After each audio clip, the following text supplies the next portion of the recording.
Mother most pure, Mother most chaste, pray for us. In the name of the Father, and of the Son, and of the Holy Ghost. Amen.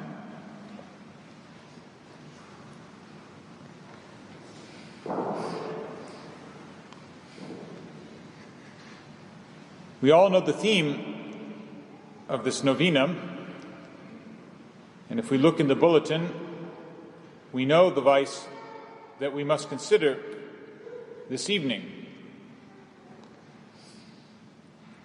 With all the capital vices, our victory lies in practicing the opposing virtue. And this is most true of the vice we consider this evening.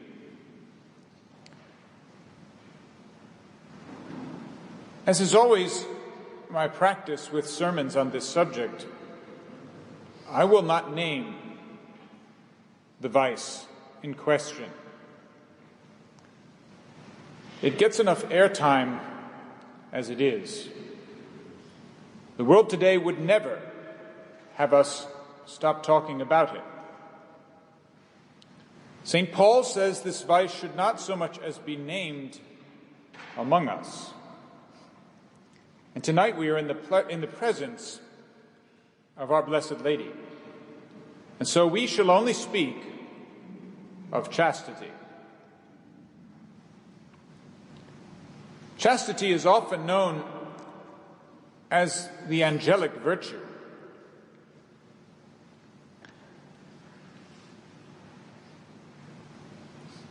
But of course, this is only a manner of speaking. The angels do not possess bodies and do not have passions. When we hear in the gospel of unclean spirits, this can only be understood as spirits consumed by pride. For this was the reason for their fall, and why they, although created good like all spirits, are now bad angels. It is, however, the virtue that makes us resemble the angels, and this is why it is often called by this name. But truly, this is the virtue of her who is above all the angels. The virtue of our Blessed Lady. Nothing could be more important than to speak of the glories of this virtue and the glories of her who embodies it more than all the saints. For today as in the past, the Church finds herself maligned by the world for what it regards as her strict and inhuman rules concerning natural human desire. Such is the inheritance of the gloomy fatalism of the Protestant revolt. As one Elizabethan courtier would complain in verse, "O wearisome condition of humanity, born under one law, to another bound, vainly begot, and yet forbidden vanity, created sick, commanded to be sound. What meaneth nature by these divers laws? Passion and reason, self-division cause. Created sick. Yes, this is the cruel caricature of Christianity that we find at the term of Protestant theology. Man is by nature wretched. His only redemption lies in confessing that he can never obey God's law. Christ has died for him, and God accepts him as he is. Modern thought may forget about God and redemption, but it still insists on accepting man as he is. Thank God that we have the beauty of Catholic truth. Man is created good. His body, his soul with its intelligence, will, and appetites are all part of God's loving plan. His nature is wounded, mortally wounded, by original sin. But by the cross of Christ, the work of healing is underway. Christ does not accept man as he is. By grace, he dwells in him and transforms him. Yet even then, he does not destroy man's nature, but builds upon it. And so he takes that deepest human passion, by which the human race increases and multiplies, and crowns it with the virtue of chastity. And in this glorious new dispensation, our Lord presents two paths, two grace-filled channels of our desire. There is the path of holy matrimony, raised by our Lord to the dignity of a sacrament, in which man, created in the image of his Creator, joins in his Creator's work in procreation. And there is the path of perfect continence, a true paradise on earth, where the nuptials of Christ are celebrated already here below by anticipation. And this path may be lived in the world under the rule of religion or in the sacred priesthood. In all these ways of chastity, we find Our Lady as our intercessor and model.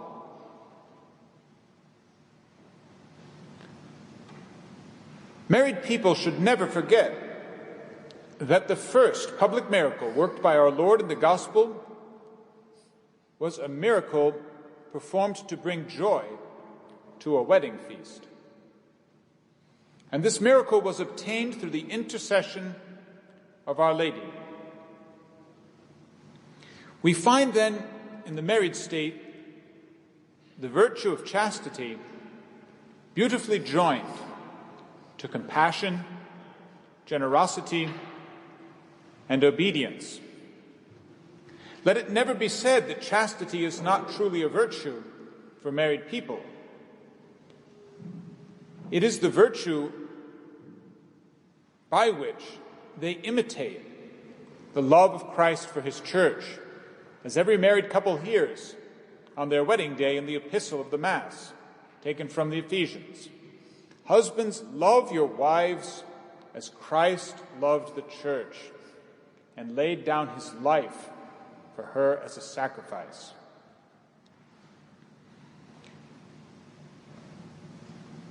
We need only examine the life of Our Lady here on earth with her most chaste spouse, St. Joseph, to witness the beautiful flowering of the virtue of obedience enshrined in the love of the Holy Family.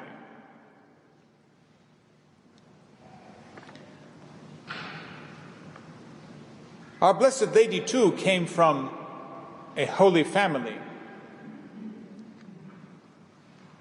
This year in Warsaw, we have received the special grace to begin to consider and venerate Our Lady in her sacred childhood under the title of Maria Bambino. And it is at this point that we begin to consider the beauties of the virtue of chastity in the single life. Oftentimes, young adults will ask, is there such a thing as a vocation to single life? The immediate answer is, of course, yes. That is everyone's vocation, the vocation of everyone who reaches adulthood. Everyone must, at least for a time, be called to single adulthood, even if they are later on to embrace the married state or the priesthood or religious life. And in this single state, we find once again Our Lady as compassionate intercessor. Our Lady was already leading the life of perfect chastity in the world when the angel appeared to her. This is how we understand the words with which she replies to the angel. How shall this be, because I know not man? These words recorded by St. Luke only have meaning if Our Lady had already vowed herself to perfect chastity. Otherwise, why ask such a question of an angel announcing that she, who was already betrothed to a man, would soon give birth to a son?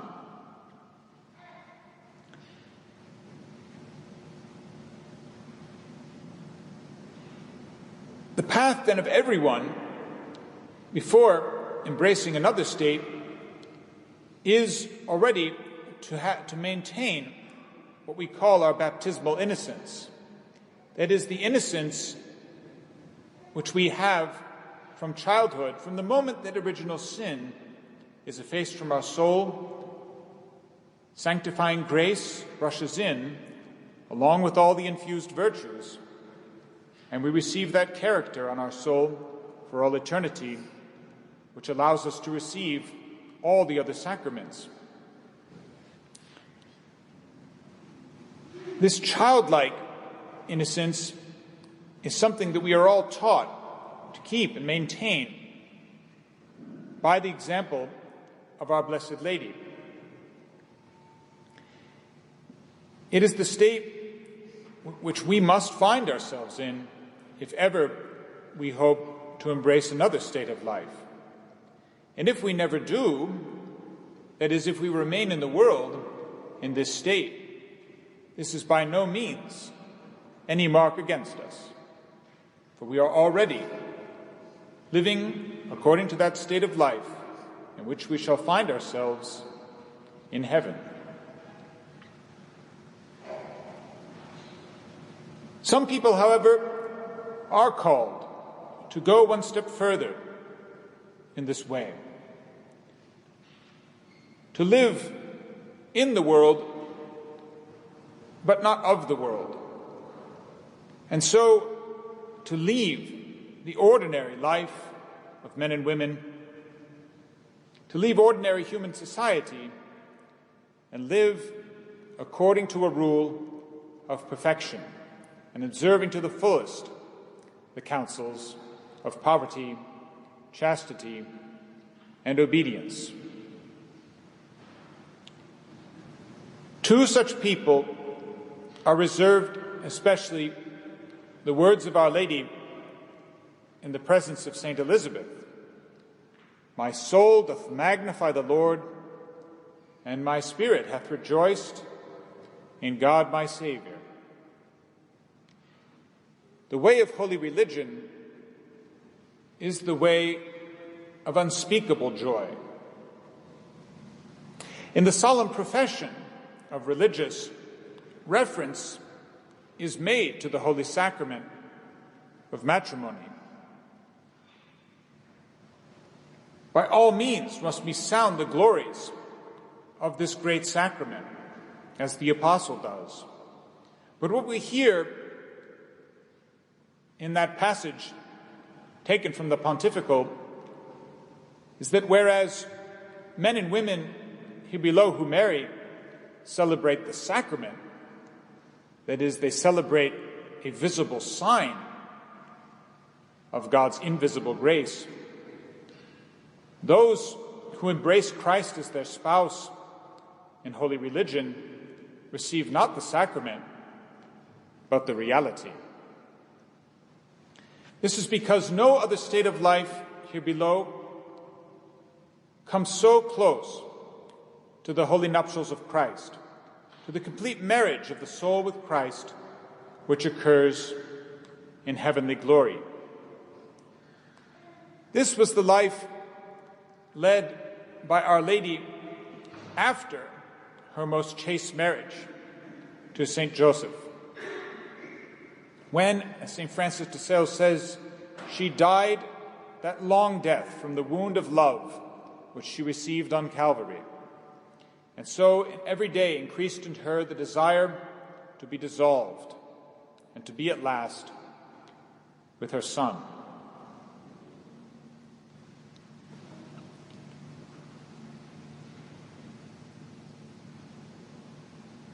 Let us then finally consider Our Lady as the mother of priests and the words which were said to her on Calvary.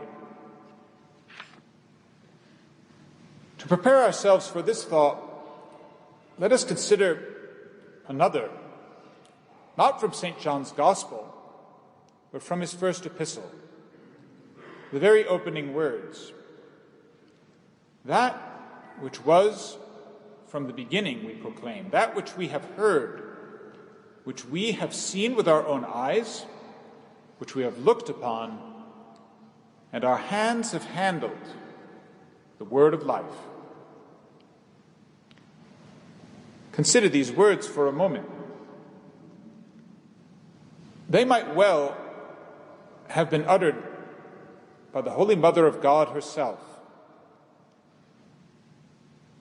It was she who brought forth her Son from the womb, first heard his little voice, met his smiling infant eyes with hers, held his sacred body in her arms.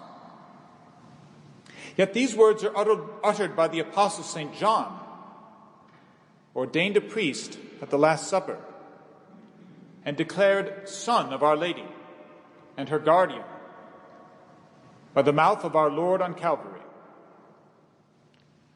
When he says that he handled the word of life with his very hands, how can we not think of this priest and apostle in the celebration of Holy Mass? And as he had our Blessed Lady with him every day of his life, who can doubt that he was reminded every day by her presence of the perfect purity of hand and heart that he must possess as a minister of Christ and dispenser of the mysteries of God? In the Apocalypse, as we have heard, he declares her to be the Ark of the New Covenant. This very woman he watched over and protected until death. So must every priest of Jesus crucified take her to his own, that he may serve the altar with unspotted purity.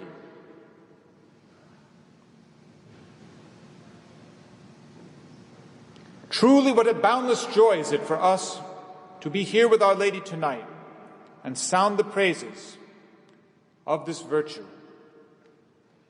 With the divine sage we can cry out, how beautiful is the chaste generation with brightness. Its memory is eternal, for it is known among both God and men.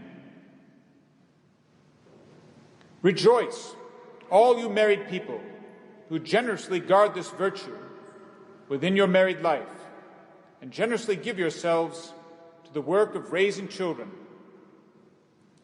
Rejoice, all those who live in the world, but keep your baptismal innocence, or if you have lost it, recover it by holy penance. Rejoice, all those who are discerning a religious vocation or who have already embraced it.